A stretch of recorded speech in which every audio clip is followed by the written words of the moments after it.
법원행정처장님, 예.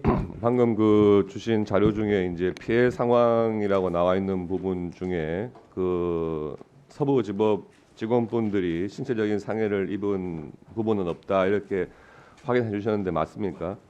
신체적인 상해는 없는 것으로는 확인이 됐습니다. 예. 다만 그로 인해서 생긴 그 정신적 트라우마를 어떻게 치료할 것에 대해서 법원에서 고민 중입니다. 예. 지난 주말 사이에 헌정사상 뭐 초유의 일들이 하도 많아가지고 정말 안타깝게 생각을 합니다. 그리고 이런 법원에 대한 이런 소요 사태는 다시는 있어서는 안 되겠죠. 예, 맞습니다. 그에 대해서는 다 공감을 하고 있고 다만 그 법원에서 이런 일이 있을 거에 대해서는 충분히 예견을 하고 사실 준비를 철저하게 했어야 됩니다.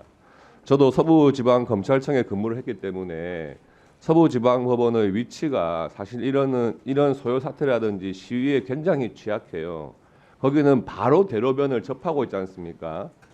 그래서 법원까지 들어가는 어떤 좁은 길이 있는 게 아니고 그 앞에 대로에서 시위를 하게 되면 그 시위 사태가 법원에 바로 영향을 미칠 수 있는 그런 위치에 있단 말이에요. 서부지방법원이. 그렇지 않습니까?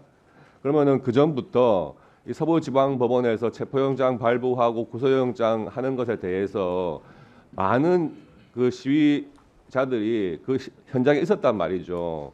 그렇다면은 그런 위험성을 고려해가지고 충분한 사전 대비를 했어야 되는 것이 아닌가 하는 아쉬움이 크게 남습니다. 네, 한 말씀만 올려도 되겠습니까? 예, 제가 질문 드릴게요. 예. 예. 그래서 오늘 지금 언론에서도 이런 부분에 대해서도 우려를 했습니다. 구속영장 발부 과정에서 굉장히 이 공정성이나 형평성에 의심을 하게 한 이런 부분들에 대해서도 지적을 해놨어요. 두 가지를 말씀드릴게요. 지금 2023년 9월 달에 이재명 대표 영장을 기각했던 판사는 영장 기각 사유를 600자 분량으로 설명을 했다. 판사는 당시 판사 말하는 거죠. 피해자의 방어권 보장 필요성 정도와 증거인멸 염려 정도 등을 종합하면 불구속 수사의 원칙을 배제할 정도로 구속의 사유와 필요성이 있다고 보기 어렵다. 설명하면서 정당의 현직 대표로서 공적 감시와 비판의 대상인 점을 감안했다는 사유도 있었다. 야당 대표라는 정치적 배경을 불구속 사유로 들었던 법원이 현직 대통령에게는 왜 이 원칙을 적용하지 않았는지 설명이 필요하다. 이런 부분 하나를 지적했습니다. 그렇고 또 이런 지적도 했어요.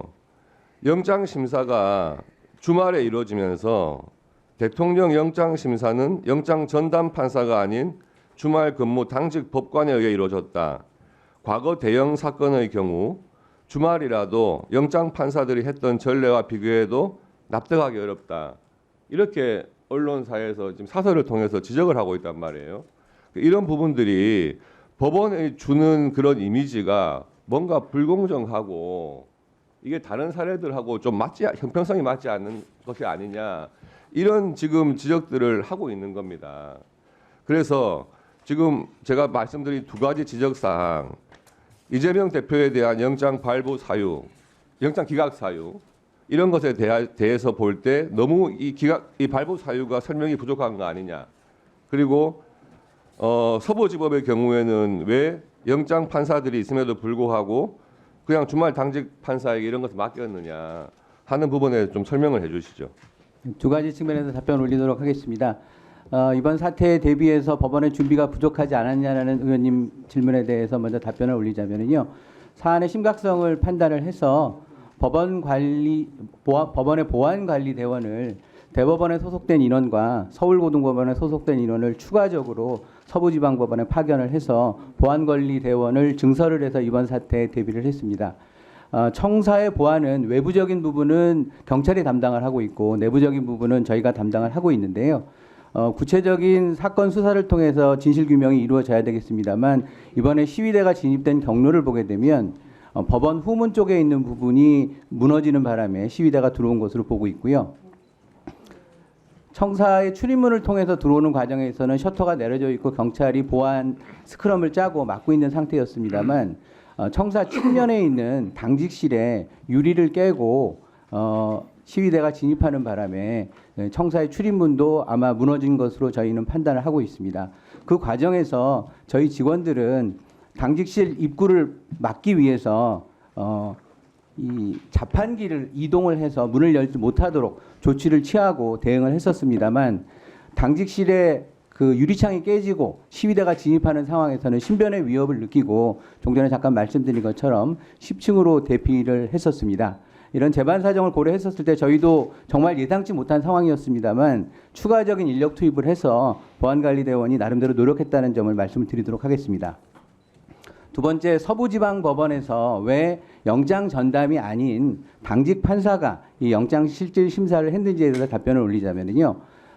중앙지법 같은 경우는 주말에도 많은 사건이 접수가 되기 때문에 당직 판사가 이것을 담당하는 것은 적절치 않다는 판단하에 오래 전서부터 영장 전담 법관이 그 사무분담을 해서 주말에도 이 업무를 처리할 수 있도록 이렇게 사무분담이 정해져 있는 상황이고요. 중앙지방법원처럼 크지 않는 대부분의 법원에 있어서는 주말에까지 영장 전담 법관이 나와서 이 업무를 처리하는 것은 적절치 않다는 판단하에 각급 법원의 내규를 통해서 주말에 접수되는 당직 영장 사건에 대해서는 당직 판사가 담당을 하도록 내규를 정하고 있습니다. 이거는 서부지방법원뿐만이 아니라 그 중앙지방법원을 제외한 상당수의 법원에서 그와 같이 내규를 정하고 있습니다. 예, 지금 내규 말씀하셨는데 예. 지금 사안의 중요성이나 이런 걸 고려할 때 그런 내규로서 설명할 수 있는 부분이 왜 좀 또 아니지 않습니까? 예, 왜 그 말씀을 드리냐 하면요, 이 사안의